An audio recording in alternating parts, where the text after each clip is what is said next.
Censo Bolivia 2024. Unidos construimos futuro. Para nosotros, una vez más, es muy importante poderles mostrar nuestros avances. Como algún momento habíamos quedado, de poderles presentar el contenido del cuestionario que se va a aplicar el día del censo. A continuación, les presentaré el mismo. Eso ya lo hemos visto y hemos encontrado que les hemos explicado cómo ha sido el proceso de elaboración del cuestionario censal. Ha sido un trabajo bastante largo y ahí ustedes pueden ver cómo hemos hecho en varios meses, inclusive en años. Ahora estamos justamente en esta socialización del censo de población, del cuestionario del censo de población y vivienda. Como ustedes también lo han visto la anterior semana, tenemos 59 preguntas. De estas 59 preguntas están divididas en 7 capítulos. Más adelante podremos mostrarles cada una de ellas. Aquí tenemos, por ejemplo, en el capítulo A, tenemos la ubicación de la vivienda ocupada. Identificamos acá el lugar donde estamos censando. Entonces, esta parte es muy importante porque nos permite ver el lugar donde estamos haciendo el censo. También tenemos un capítulo B, tipo de vivienda. Aquí la utilidad es justamente poder ver y cuantificar la cantidad de viviendas particulares y la cantidad de viviendas colectivas. También podemos ver la ocupación de las viviendas particulares. Pueden estar ocupadas o pueden estar desocupadas. Dentro de lo que es la mejora e innovación que hemos hecho en esto, lo que hemos podido mejorar es justamente desagregar la vivienda colectiva. Ahí hemos visto la función que puede tener una vivienda colectiva. Puede ser un hotel, puede ser un hospital, un cuartel, una residencia, un albergue, un recinto penitenciario, un campamento de trabajo o puede ser otra institución. Eso es lo que ha mejorado en esta consulta. En el capítulo C tenemos características ya de la vivienda con personas que están presentes, que nos van a poder contestar. Nos permite conocer la procedencia y distribución del agua como insumo para el cálculo de indicadores de calidad de vivienda y de déficit habitacional. ¿Cuál es el material de construcción de la vivienda? Tenemos las paredes. ¿Cuál es el material de construcción de los techos? También cuál es el material más utilizado en los pisos de esta vivienda. También tenemos, como les decía, lo del agua, que es una parte muy importante. También tenemos la disponibilidad en la vivienda de energía eléctrica o otras fuentes de energía alternativa que puede tener. También tenemos como mejora, justamente hemos ampliado el material de los pisos y de los techos, porque ahora tenemos, por ejemplo, no solamente tenemos el parquet, tenemos también lo que es el piso flotante. Ese tipo de especificaciones hemos mejorado.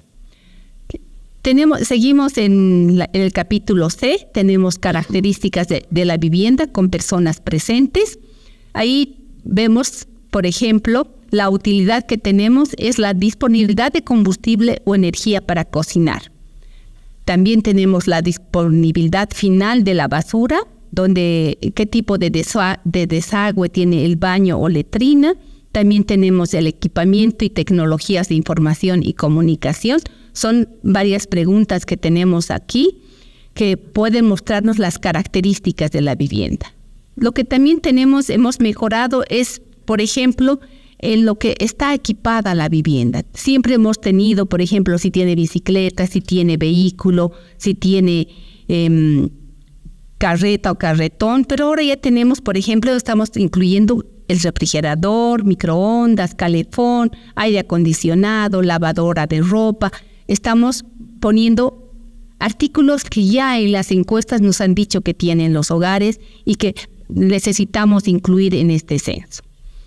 También hemos ampliado lo que es el tipo de desagüe del baño. Ahora ya tenemos, por ejemplo, el pozo de absorción y el baño ecológico, que permite mostrar variedades de lo que pueden ser los desagües en los baños. Entramos a otro capítulo, que es el capítulo D, de emigración internacional. Aquí podemos ver si las personas son nacionales, son nacionales y se han ido a otro lado, o son de otro país y vienen a vivir aquí. Lo importante que tenemos en esto es rescatar el volumen de población emigrante internacional. Para eso nos sirve esta pregunta. Aquí lo que se ha hecho es abrir un poco el periodo de lo que es el tiempo en que están las personas en nuestro país. Antes teníamos un periodo más pequeño, ahora estamos abriendo hasta más para el tiempo que haya venido, no importa cuándo haya sido. Antes teníamos para 5 años, ahora es el tiempo que ha llegado, puede ser hace 10, 20 años. También tenemos el capítulo E, que es de mortalidad. Esto nos ayuda justamente a poder calcular la población en etapas intercensales. Aquí podemos ver, hemos mejorado la fecha en la que las personas han muerto en algún lugar del país. Eso teníamos nosotros antes un cálculo de 1 año hacia atrás. Ahora lo hemos ampliado a 5 años, justo porque necesitamos ver si las personas han fallecido por el COVID. Entonces, por ese hecho hemos ampliado el tiempo de investigación. También es importante mostrar que nosotros hemos ampliado el hecho de que ahora vemos persona por persona cuántas personas hubieran fallecido en el hogar. También identificamos el año y el mes, que nos permite justamente tener mayor información para las estadísticas, qué edad tenía al morir la persona, y finalmente nos interesa saber si murió por el COVID. Entonces, esta pregunta nos amplía para conocer justamente este dato del COVID. También si es hombre, si es mujer. En el capítulo F tenemos el listado de personas. Es decirles que esto se entiende que se tenía que hacer un listado para saber. Llegamos al hogar y decimos cuántas personas han dormido o han pasado la noche en este hogar para ser censadas. Y tenemos que listarlas para que el momento que hagamos las preguntas a cada una de ellas, no nos olvidemos de ninguna persona. Es una forma de mejorar nuestra información. En el capítulo G tenemos las características de cada persona. Aquí ya entramos a lo que es el censo de población. Aquí lo que hemos innovado, todo lo que está remarcado con los puntitos amarillos, nos muestra que hemos mejorado en nuestra consulta, ¿no? Antes teníamos hija o hijo, hijastra o hijastro. Ahora estamos dividiendo, mostrando de mejor forma el parentesco que puede tener la persona con el jefe o jefa de hogar. También tenemos, por ejemplo, la fecha de su nacimiento. Antes teníamos solamente el año en que había nacido. Ahora tenemos la fecha completa o los años que tenía. También hemos podido mejorar en lo que es la cédula de identidad. Ahora sabemos que en nuestro país existen muchos extranjeros y necesitamos saber si tienen cédula de identidad los extranjeros. Seguimos en el capítulo G, seguimos con las características de las personas. Aquí tenemos, por ejemplo, cuando tiene algún problema de salud, dónde se atiende. Es importante pensar dónde se atiende en la salud de las personas. Hemos visto que muchos ahora, especialmente con el COVID, han hecho que los médicos vayan a su casa. Por eso esa línea punteada nos muestra que hemos aumentado atención médica en domicilio. También en la pregunta 31 tenemos, ¿actualmente está registrado o afiliado en algún centro de salud o en algún sistema de salud? Esto es muy nuevo y es muy importante porque nos muestra si las personas estamos aseguradas o no en algún seguro. También tenemos otra pregunta que es importante. ¿Se autoidentifica con alguna nación, pueblo indígena, originario, campesino o afroboliviano? Justamente esta es una pregunta que la mantenemos desde el 2001. La pregunta 33 nos habla del idioma o lenguas que habla, según el mayor uso que tiene, ¿no? Puede ser que hable más el castellano o hable más el aymara o el quechua u otro idioma. Y también importante de saber si qué lengua o idioma ha hablado desde el momento que ha iniciado a hablar. Seguimos en el capítulo G, seguimos con las características de cada persona. Tenemos ahí justamente de dónde nació. Aquí es importante para ver la migración que pueda existir de los bolivianos, que nos vamos del campo a la ciudad, que nos vamos a otro país, que nos vamos de un departamento a otro. Aquí nos permite justamente ver ese tema. También dónde vive habitualmente, eso ayuda a conformar justamente si es una persona que ha migrado de otro lugar o que ha nacido en el mismo lugar y vive en ese lugar donde ha declarado. También es importante, vemos dónde viví el año 2019, que es hace 5 años, para ver justamente la migración. Seguimos con el capítulo G, son las características de cada persona. Es bien importante esto del estudio. Aquí se pregunta, actualmente asiste como estudiante A. Y esto es para todas las personas. Antes podíamos hacerlo desde los 5 o 7 años de edad, pero ahora estamos haciendo a todo nivel, porque hay niños, como pueden ver ahí, justamente hay lo de la guardería o centro infantil. Puede ser que niños muy pequeños estén ahora en un centro infantil. Entonces tenemos que captar todo eso. También vemos si el centro o establecimiento educativo al que asiste es público o es de convenio, o tal vez puede ser privado. Es importante. Como ustedes pueden ver hasta acá, las preguntas son de estructura. No llegamos a detallar porque un censo se caracteriza principalmente porque pregunta cosas que son de estructura. Seguimos con el capítulo G, son características de cada persona. Aquí es para justamente permite identificar la población de 5 años o más de edad que declaran saber leer y escribir. Es un insumo para el cálculo de la tasa de analfabetismo. Esta pregunta nos permite saber eso. La pregunta 40. La 41 nos dice que nos permite calcular los años promedio de estudio que tienen las personas. Esto va a servir muchísimo para ver cómo en nuestro país las personas han mejorado su nivel de estudio. Vamos a poder comparar con el anterior censo cómo las personas, si antes llegaban más o menos a terminar básico y luego después, ahora podemos decir ya las personas en su mayoría terminan la etapa escolar. En todo eso nos va a permitir justamente esta pregunta. Tenemos esta otra pregunta que seguimos en el capítulo G, son características de cada persona. Aquí vamos a poder estimar la prevalencia de la discapacidad en la población de 5 años o más de edad. Tenemos aquí 4 preguntas que nos muestran principalmente 4 características de la discapacidad.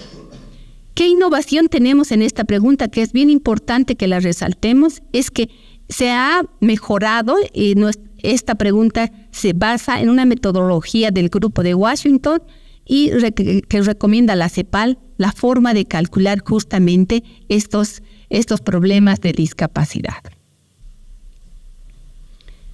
Seguimos en el capítulo G, las características de cada persona. Aquí tenemos a las personas de 7 años o más de edad a las que se les va a preguntar sobre el tema laboral.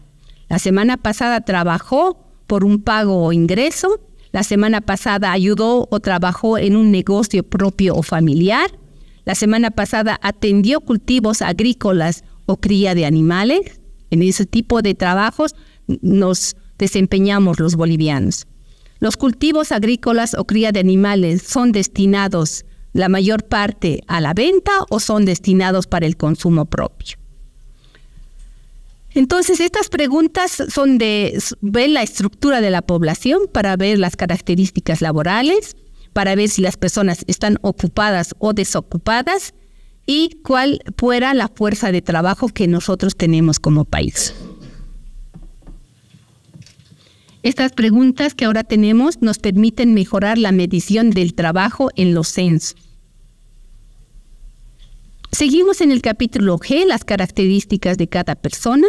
En la pregunta 49, 50 y 51 nos permiten identificar las características ocupacionales de las personas ocupadas. Ya solo vemos aquí a las personas ocupadas. Vemos el grupo ocupacional, situación en el empleo y actividad económica que realiza. La pregunta 52 dice principalmente el lugar donde trabaja está ubicado ¿dónde? Esto es muy importante, esta última pregunta, que nos permite ver la movilidad laboral de las personas. Nos va a permitir captar, por ejemplo, cómo las personas que viven en el Alto vienen a trabajar a La Paz, o las de La Paz van a el Alto a trabajar.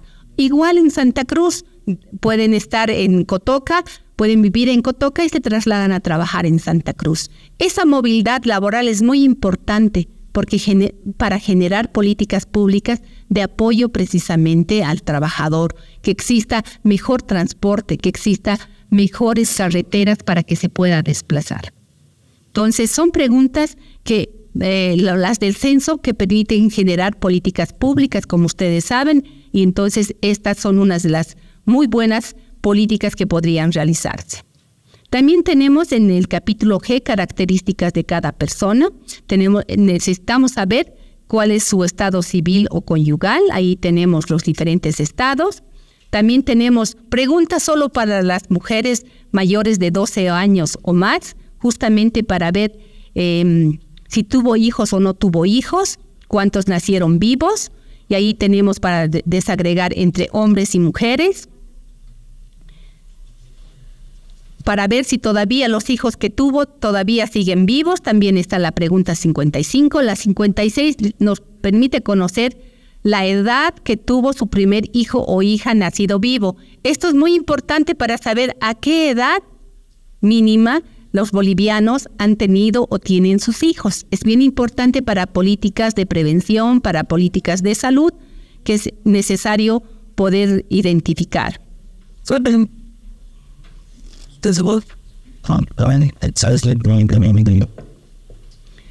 La última pregunta, que es la 59, nos dice ¿quién atendió su último parto? También esta pregunta es muy importante porque antes teníamos dónde atendió su último parto, si era en un hospital, en un centro de atención médica, pero ahora vemos que es más importante preguntar quién atendió. ¿Es un médico, es una enfermera, es una auxiliar de enfermera, es una partera? ¿O es una atención conjunta entre el médico tradicional y un médico formal, si podríamos llamarlos así, un cónyuge o familiar, otra persona? Entonces, estas son las preguntas que va a tener o que tiene nuestro cuestionario censal, que lo estamos presentando hoy día para que los bolivianos y a través de ustedes puedan conocer diferentes preguntas que tenemos en el censo. Una gran parte son preguntas que se repiten de otros censos, sin embargo, otras se han modificado. Aquí les quiero mostrar,